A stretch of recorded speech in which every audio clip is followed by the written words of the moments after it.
This video is brought to you by my new book, How I Made $1 Million Teaching Yoga. Grab your copy today, link in the description, or visit book.milliondollaryoga.com. Hey everybody, it's Angelica, and I'm back again for day 2 of Mindset. And today we're going to talk about how you can surround yourself with positivity, because that is very important to a good mindset.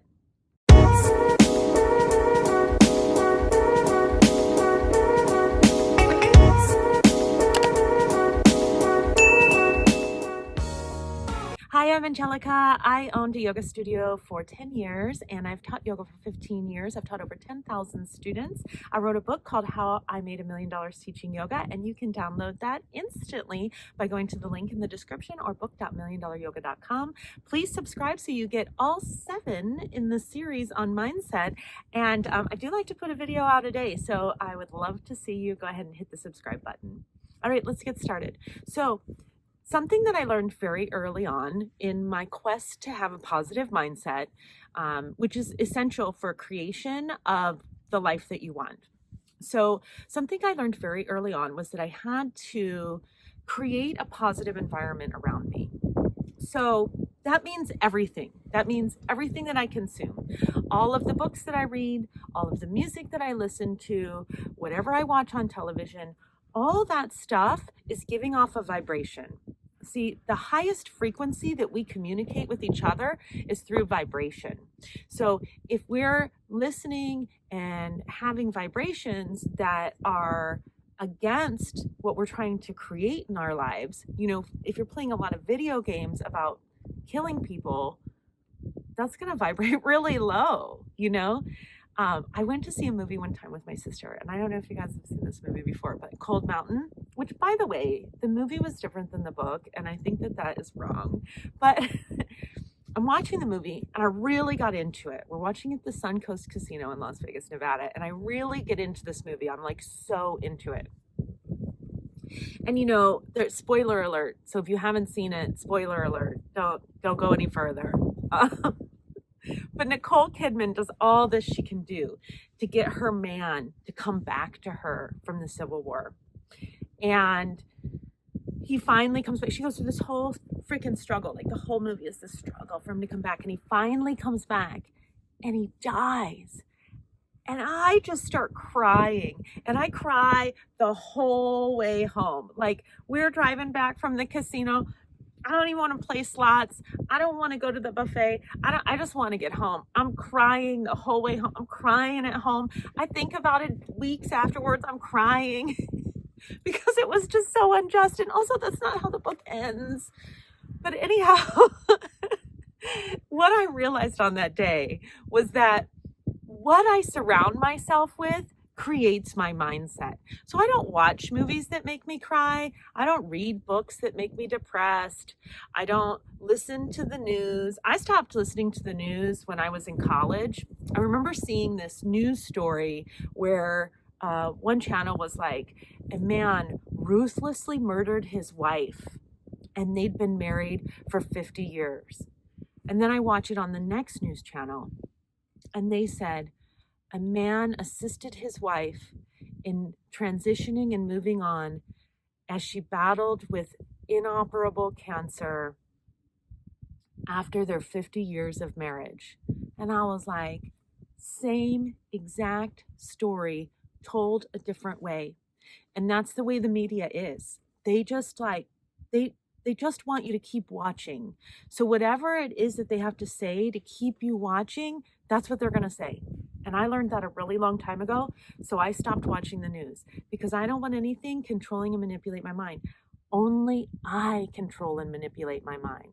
I'm the only one. So you have to become the controller of your mind. You have to become the only one that manipulates what you think.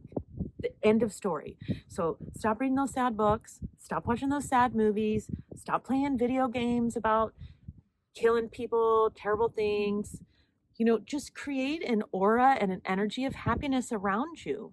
I also have some pretty strict rules for myself just around the phone and media and that kinds of things. So unless I'm doing work to help one of my clients or to create more clients for myself, I don't do any social media outside of that.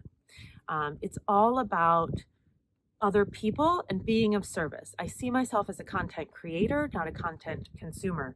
And so I have really strict boundaries around that. Now, that is not to say that I don't get sucked in, because these things, especially TikTok, are made to keep you watching them and to keep you be a part of them. So I have to constantly be conscious of creating boundaries for myself. It's very important to me that I don't wake up and the first thing I do is look at the phone. Like, there has to be a time period of difference there.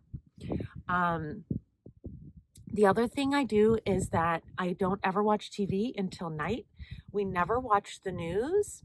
And I only watch things that are happy. So, like, I've seen every single Christmas movie on Hulu and Netflix, just an FYI. Like, unless a dog dies, then I'm not watching that. But it's really important to me what I consume helps to create positive mindset. And that's how you've got to get in life. You've got to just, like, everything that you consume is about creating the life that you want, because the days that we live, that becomes our life. The things that we do, the practices, the rituals that we have, that becomes our life, right?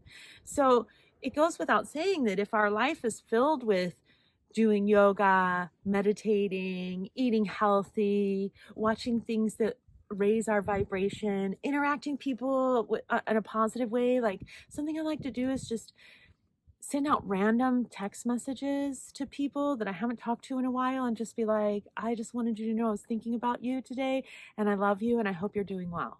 Just like quick little snippets of love just sent out to the universe. And the cool thing is that energy, it comes back to you. Whatever you're putting out there, whatever you're vibrating out, it will come back to you, because people are going to text you back and they're going to say, I love you too. How have you been? It's been so long. They're not going to text you back and be like, I hate you. You're terrible. Don't talk to me again. No, because you're vibrating higher. The Yoga Sutras say that a person who is on a really high vibration cannot have negativity brought to them. So they can't be negative. They can't have negativity coming into their lives because they're completely pure on the inside. And now, it's not easy to do that. It's not easy to become completely pure. I mean, I guess for some people maybe it is, but for me, it's a constant practice. Like, I have to get up every day and recommit to happiness. It doesn't just happen instantly. Like, every day I have to recommit to how am I going to be happy and how I'm going to create that happiness for myself and my life and how I'm going to create positivity. Like, it's very easy to slip back into the negative mindset because the world wants that, because it's addicting. It's like cigarettes and bad food. That stuff is very addicting. Negativity is addicting. It's so much more fun to put people down than it is to elevate people on a very low level. But once you start constantly elevating others and you start constantly thinking about how you can make other people happy and how you can serve the world, it's amazing. And you vibrate so high that you no longer feel like negative vibration is addicting. You don't want anything to do with that. It's like that crack cocaine is not for me anymore. I'm all about high vibration. All right, y'all. So please stop watching those crappy movies. Don't read the sad books. Don't let anything sad into your life. Don't just, you know what? If somebody in your house is doing that, put on your headphones and start thinking positive vibes only going into my body. Have a wonderful day, and I'll see you tomorrow for part 3. Please subscribe if you haven't yet. Get my book, book.milliondollaryoga.com. I'll see you tomorrow. Have a great day.